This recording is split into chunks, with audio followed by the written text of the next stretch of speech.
বিচারিক প্রক্রিয়া সম্পন্ন হওয়ার আগে আওয়ামী লীগ এবং তার অঙ্গ সহযোগী সংগঠনের বিভিন্ন রকমের রাজনৈতিক কার্যকলাপ যাতে বন্ধ রাখা যায়, নিষিদ্ধ করা যায়, সেই জন্য আরও একটি পদক্ষেপ সরকার নিতে যাচ্ছে, সেটা ঘোষণা করেছে সন্ত্রাস বিরোধী আইনে।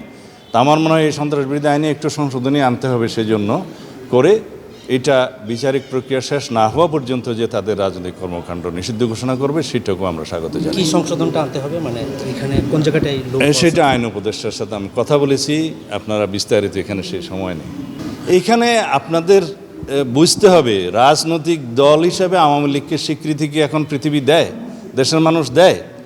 আওয়ামী লীগ একটি ফেসিবাদী শক্তি, আওয়ামী লীগ একটি মাফিয়া শক্তিতে পরিণত হয়েছিল।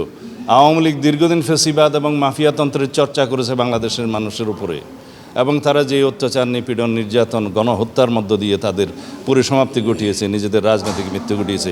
এরপরও তো রাজনৈতিক is no more political party.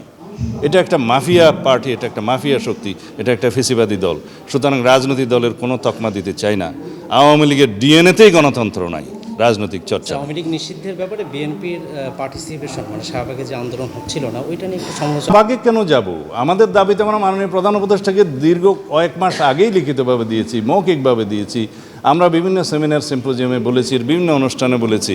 আমরা শাহবাগে যেয়ে কথা বলতে হবে কেন করছি? যদি গণতান্ত্রিক যাত্রা মতে, গণতান্ত্রিক উত্তরণের পথ পরিক্রমায় যদি দীর্ঘায়িত কোনো পদক্ষেপ নেওয়া হয়, কৌশল অবলম্বন করা হয়, হয়তো সরকারকে বিব্রত হতে পারে সামনে।